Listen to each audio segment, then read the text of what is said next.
안녕하세요. 말씀을 품고 말씀을 살아내는 바이블 1189 125번째 날, 오늘은 민수기 3장입니다. 출애굽기에서 애굽을 나와 시내산에 머물면서 율법과 성막의 설교도를 받고 성막을 완성한 후에는 레위기에서 제사법과 정결법 그리고 성결법까지 받고 난 후 민수기에 들어와서는 이제 본격적으로 가나안을 향해 떠나기 위해 민수기 1장과 2장은 이스라엘 백성들을 하나님의 군대로 세우시고 하나님의 임재를 상징하는 이 성막을 중심으로 이스라엘 백성들이 어떻게 진을 칠 것인지, 그리고 또 행군할 것인지 각자의 위치와 역할을 따라 조화를 이루게 되는 모습을 함께 살펴봤습니다. 어제 민수기 2장이 이렇게 이스라엘 전체 진영의 큰 그림을 보여줬다면, 오늘 3장은 그 2장에서 17절 한 절로 설명됐던 그 진영의 중심부, 그러니까 성막과 그 성막을 섬기는 제사장과 레위 지파에 대한 이야기라고 할 수 있습니다. 민수기 3장은 크게 네 부분으로 나눌 수 있는데요, 먼저 1절부터 4절까지는 아론의 아들들의 이름을 쭉 나열하면서 그들이 맡게 될 제사장의 직분에 대해 설명합니다. 그러면서 성막에서 다른 불을 들이다가 죽은 나답과 아비후의 예를 들면서 하나님을 섬기는 제사장의 직분이 얼마나 거룩하고 엄중한 일인지 우리에게 보여주죠. 이어서 5절부터 13절까지는 하나님의 소유가 된 레위 지파에 대한 이야기인데요, 이 레위 지파는 제사장을 돕고 회막에서 이스라엘 백성을 위해 봉사하는 직분을 맡게 될 거라고 말씀하십니다.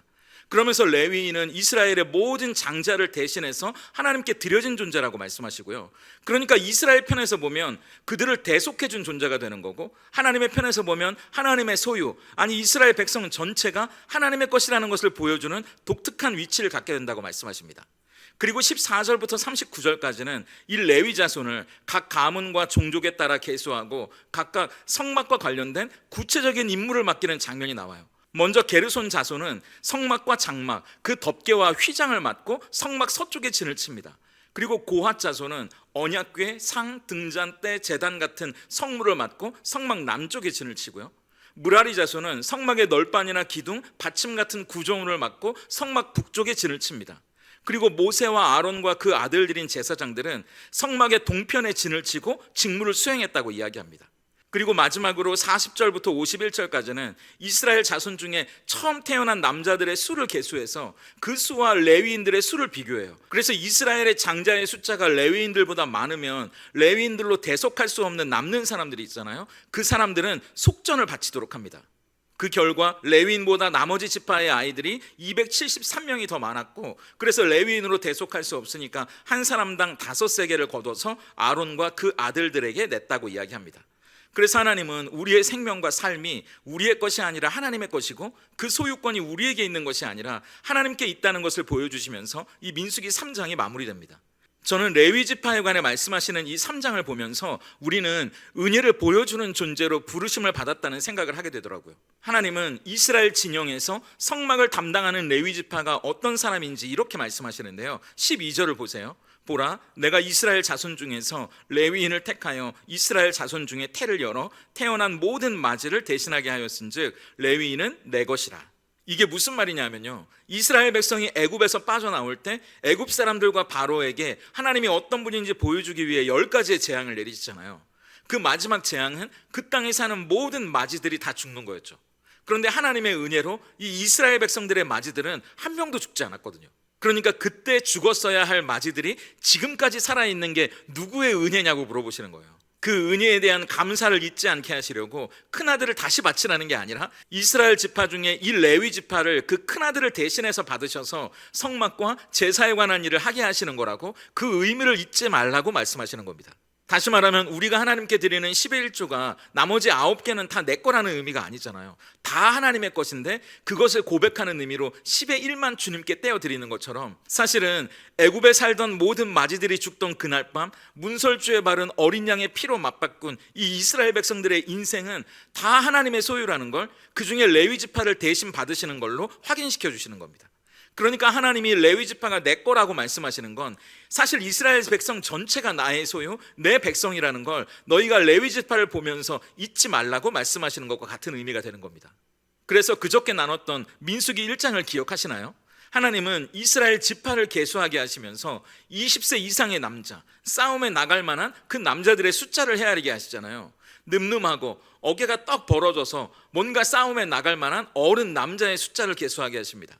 그런데 레위 지파를 계수하는 방법은 달라요. 15절을 보세요. 레위 자손을 그들의 조상의 가문과 종족을 따라 계수하되 1개월 이상 된 남자를 다 계수하라. 레위 지파를 계수할 때는 20세 이상의 장정이 아니라 태어난 지 한 달 이상 된 응애 이제 아기가 된 그 아이부터 세라고 말씀하십니다. 왜 그럴까요? 쉽게 이야기하면 다른 지파는 그 기능을 통해 뭔가를 우리에게 알려주시는 의미였다면 이 레위 지파는 기능이 아니라 그 존재를 통해 우리에게 뭔가 가르쳐주시는 목적으로 그들을 부르셨다는 겁니다. 다른 지파는 전쟁에 참여하는 군대로 부르셔서 우리가 살아가는 세상이 영적인 전쟁터고 우리는 그 영적인 전쟁 가운데 하나님의 군대로 살아가야 한다는 걸 보여주셨다면 이 레위 지파는 하나님의 은혜를 나타내는 존재로 부르심을 받았다는 거예요. 생각해 보세요. 이스라엘 백성들은 성막에서 제사를 돕고 섬기는 레위인들을 보면서 무슨 생각이 들었겠어요? 지금 우리 집에 누워있는 아들, 저 밭에서 농사 짓는 아들, 눈에 넣어도 아프지 않은 그 아들들이 살아있는 이유는 저 레위인들을 하나님이 대신 받아주셔서 우리 아들들이 살아있다고 그렇게 생각하지 않았겠습니까? 우리 아들들 대신 레위인이 하나님께 드려졌으니까요. 그걸 우리는 대속의 은혜라고 부릅니다. 저는 목회자니까 성도님들의 장례나 그 가족들의 장례를 치르는 일들이 많잖아요.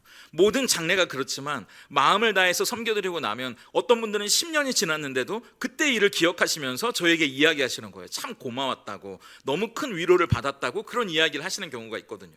마음을 다해서 가족들의 장례를 치러드린 것만으로도 그렇게 고마워하시는데 아예 내 자식의 목숨값을 자기의 삶으로 대신 치러준 레위인들을 보면 얼마나 그들이 고맙고 또 성막에 나갈 때마다 그 레위인들을 보면 하나님의 은혜가 새삼 감사하지 않았겠습니까?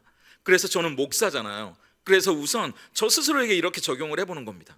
나도 목사로서 누군가에게 거침이 되고 그가 하나님께 나아가는데 시험이 들고 장애가 되는 사람이 아니라 이렇게 하나님의 은혜를 떠올리게 하는 사람이 된다면 참 좋겠다고요.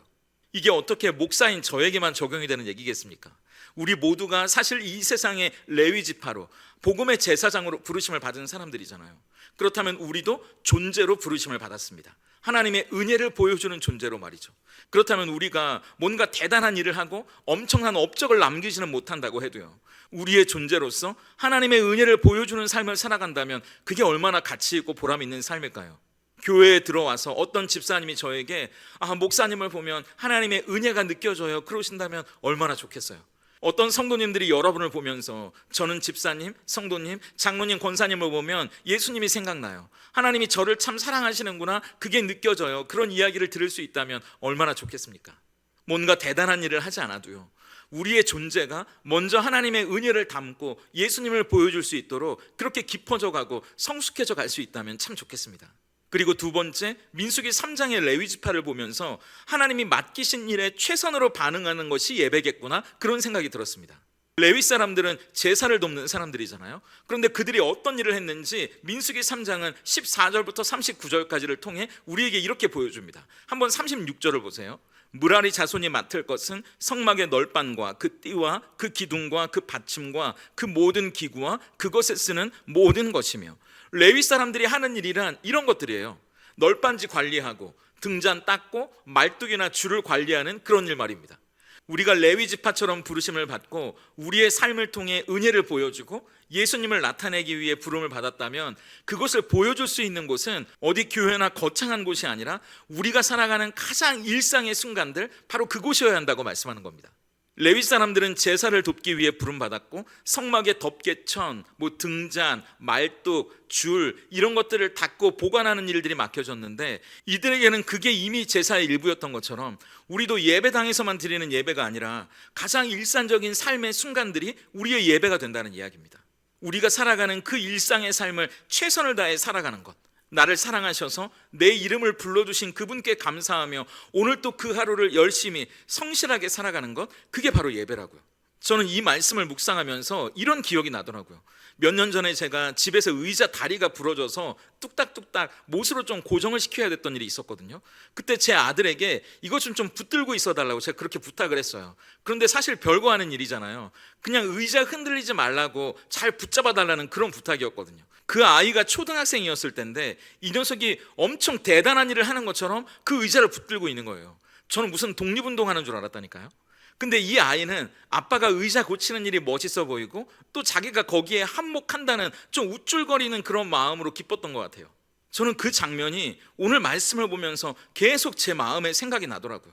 제 아들은 그게 대수롭지 않고 하찮은 일이냐 아니면 특별한 일이냐, 그 일이 중요한 게 아니고요, 그 일을 누가 부탁했느냐, 아빠가 부탁했다는 거, 그게 중요했다는 거예요. 그리고 아빠와 함께하는 일이니까 신이 났던 거죠.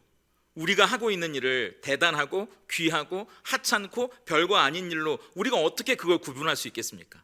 아무것도 아닌 일 같아도요, 하나님이 맡겨주셨으면 세상 둘도 없는 큰 일처럼 여기고 그걸 하는 것, 그게 바로 우리의 예배라는 거죠. 누가 무슨 대단한 일을 하고 누가 어떤 대접을 받고, 아니 이런 비교가 우리에게 뭐가 필요하겠습니까? 하나님이 맡겨주신 일이라면 내가 받은 은혜로 나는 그 일에 최선을 다해 반응하면 되는 거예요. 오늘 하나님께서 우리를 은혜로 불러주셨다면 우리는 그 은혜를 보여주는 삶을 살아갈 수 있기를 바랍니다. 그리고 가장 일상적인 곳에서 하나님이 맡겨주신 그 일에 기쁨으로 반응하고 감사로 반응할 수 있는 저와 여러분이 되면 얼마나 좋을까요? 그래서 그 일을 통해 세상에 하나님의 백성답게 살아간다는 게 뭔지 보여주는 저와 여러분이 될 수 있기를 소망해 봅니다. 오늘 바이블 1189 적용입니다. 첫째, 누군가의 레위인 되어주기예요. 이스라엘 백성들의 장자를 대신하는 레위인이 하나님의 은혜를 보여줬던 것처럼 우리도 누군가의 실수와 어려움을 대신 감당해주면 어떨까요? 우리를 통해 하나님의 은혜가 드러나지 않겠습니까? 가족이나 동료들의 작은 실수를 우리가 덮어주는 거예요. 그리고 누군가 힘들어할 때 그의 짐을 우리가 대신 감당해주는 겁니다. 그렇게 하나님의 은혜를 나타내는 하루가 될 수 있다면 좋겠습니다. 둘째, 나의 성막 섬기기예요.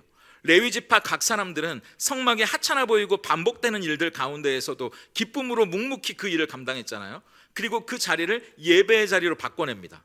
그렇다면 우리에게 오늘 그렇게 반복되고 하찮게 여겨지는 일이 있다면 뭘까요? 그게 어떤 일, 어떤 자리인지 한번 생각해 보시고 그 자리를 나의 성막으로 바꿔 성막처럼 섬겨보시는 하루가 되면 좋겠습니다. 함께 기도하겠습니다. 세상의 종으로 참된 평안과 자유를 얻지 못한 채 끌려다니던 우리를 예수님의 십자가로 하나님 자녀 삼아주시고 진정한 삶의 의미와 행복을 깨닫게 하시니 감사합니다. 우리가 그 은혜를 받았고 또 그 은혜를 세상에 보여주도록 부름받은 레위 자손과 같다는 것을 깨닫습니다. 우리의 존재가 세상 사람들에게 하나님의 은혜를 보여줄 수 있길 소망하오니 누군가의 실패와 실수를 대신 덮어주는 사람, 누군가의 힘들고 어려운 일을 함께 감당해주는 사람 되게 하셔서 하나님의 영광을 가리는 존재가 아니라 예수님을 만나고 싶어지게 만드는 삶 살아가게 하시옵소서. 성막에 하찮고 보잘것없어 보이는 일들을 반복하면서도 지루해하거나 하찮게 생각하는 법 없이 그 자리를 오히려 예배의 자리로 바꾸어낸 레위 자손처럼 우리도 가정에서, 직장에서, 교회에서 하나님이 맡겨주신 그 자리에서 기쁨으로 반응하며 최선으로 섬기는 레위인들 되게 하셔서 그 자리가 하나님이 임재하시고 영광 받으시는 성막이 되게 하시옵소서. 예수님의 이름으로 기도드립니다. 아멘.